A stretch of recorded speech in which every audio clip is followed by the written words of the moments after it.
എംപോക്കറ്റ് എന്ന instant personal loan ആപ്ലിക്കേഷന്റെ advertisement നിരവധി സോഷ്യൽ മീഡിയ പ്ലാറ്റ്ഫോമുകളിൽ നമ്മൾ കാണാറുണ്ട്.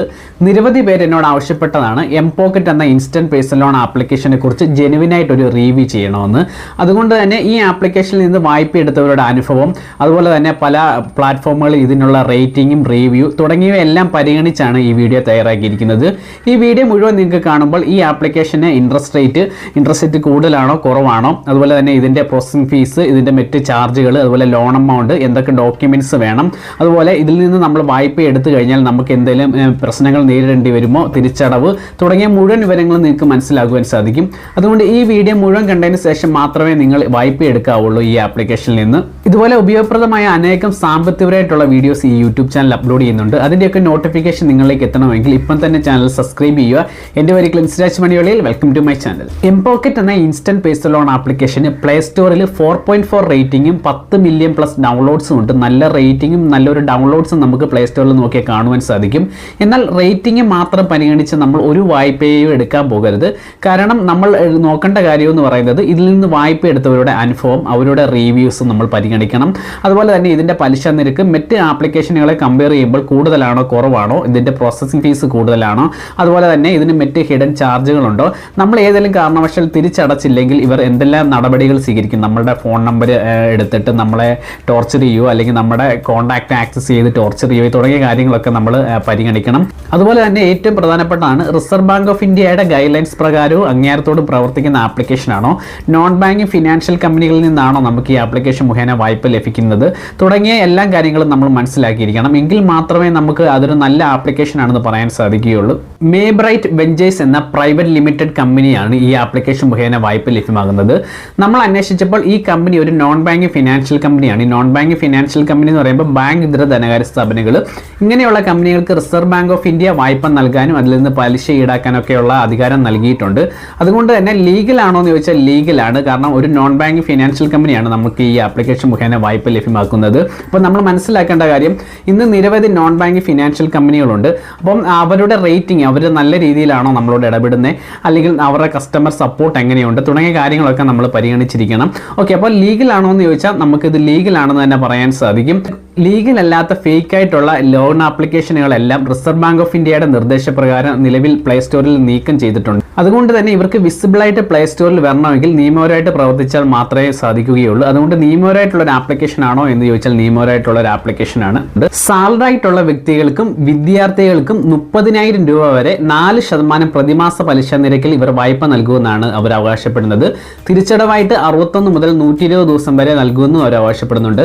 അപ്പം നമ്മൾ മനസ്സിലാക്കണം, 4% പ്രതിമാസ പലിശ നിരക്കാണ് ഇവർ പറയുന്നത്. പ്രതിമാസ പലിശ നിരക്ക് എന്ന് പറയുമ്പോൾ അത് നമ്മൾ ഇയർലി ആയിട്ട് കൺവേർട്ട് ചെയ്യുമ്പോൾ അല്ലെങ്കിൽ ആനുവൽ ഇൻട്രസ്റ്റ് റേറ്റ് ആയിട്ട് നോക്കുമ്പോൾ 12x4, അതായത് വാർഷിക പലിശ നിരക്ക് 48% എന്നാണ് ഇവർ പറയുന്നത്.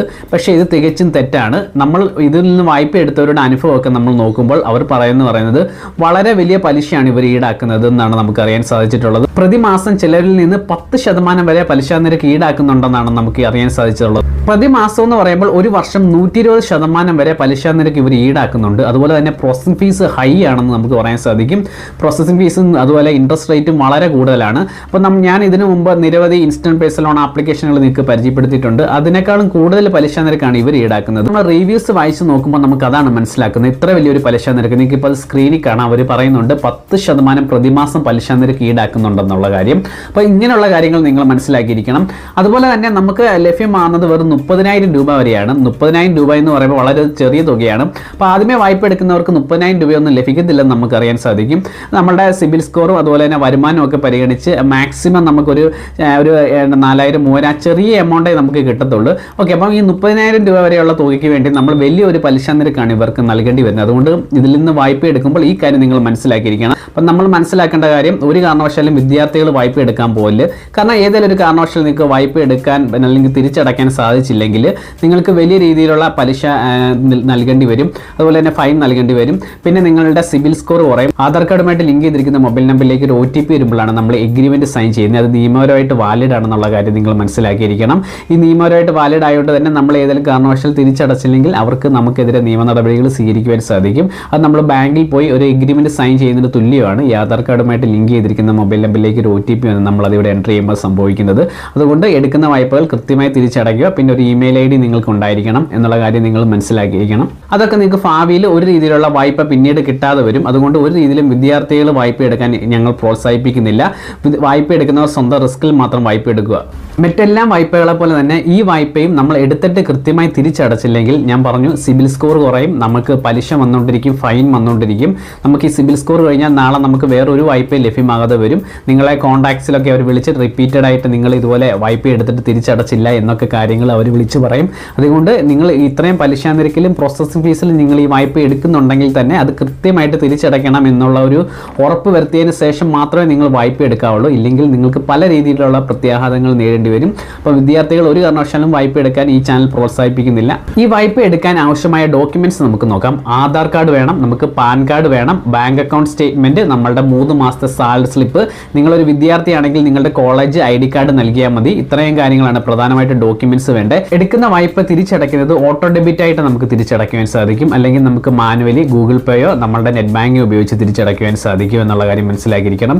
ഒരു കൺക്ലൂഷനായിട്ട് പറയുവാണെങ്കിൽ ഇത് നിയമപരമായിട്ട് പ്രവർത്തിക്കുന്ന ഒരു ആപ്ലിക്കേഷൻ ആണ്. ഇതിൽ നിന്ന് വായ്പ എടുക്കുന്നതിന് മറ്റ് തടസ്സങ്ങളൊന്നുമില്ല, അല്ലെങ്കിൽ നിയമപ്രശ്നങ്ങളൊന്നുമില്ല. എന്നാൽ മറ്റ് ആപ്ലിക്കേഷനുകളെ കമ്പയർ ചെയ്യുമ്പോൾ പലിശ നിരക്ക് കൂടുതലാണ്, പ്രോസസ്സിംഗ് ഫീസ് കൂടുതലാണ്, നമുക്ക് ചെറിയൊരു തുകയായി ലഭിക്കുന്നുള്ളൂ വായ്പയായിട്ട്. ഈ കാര്യങ്ങളാണ് ഇതിൻ്റെ ഒരു പോരായ്മ എന്ന് പറയുന്നത്. അപ്പോൾ നിങ്ങൾക്ക് പ്രോസസ്സിംഗ് ഫീസ് കൂടിയാലും അല്ലെങ്കിൽ ഇൻട്രസ്റ്റ് റേറ്റ് കൂടിയാലും ഞങ്ങൾക്ക് പ്രശ്നമില്ല. ഞങ്ങൾക്ക് ഒരു ചെറിയ തുക നമുക്ക് ഉടനടി വായ്പ വേണം എന്ന് തീരുമാനിക്കുന്നവർക്ക് ഈ ആപ്ലിക്കേഷനിൽ നിന്ന് വായ്പ എടുക്കാം. അങ്ങനെയുള്ളവർക്ക് നല്ലൊരു സിബിൽ സ്കോർ ഉണ്ടായിരിക്കണം. അതുപോലെ തന്നെ നിങ്ങൾ ആദ്യമായിട്ടാണ് വായ്പ എടുക്കുന്നതെങ്കിൽ സിബിൽ സ്കോർ ആവശ്യമില്ല. അതുപോലെ തന്നെ ഒരു പ്രതിമാസ വരുമാനം ഉണ്ടായിരിക്കണം. വിദ്യാർത്ഥിയാണെങ്കിൽ പ്രതിമാസ വരുമാനം ആവശ്യമില്ല. പക്ഷേ നിങ്ങൾക്ക് വളരെ തുച്ഛമായ ഒരു തുകയെ വിദ്യാർത്ഥികൾക്ക് വായ്പയായിട്ട് ലഭ്യമാവുകയുള്ളൂ എന്നുള്ള കാര്യം മനസ്സിലാക്കിയിരിക്കണം. എങ്കിൽ പിന്നെ പുതിയൊരു വീഡിയോയുമായി അടുത്ത എപ്പിസോഡിൽ കാണാം.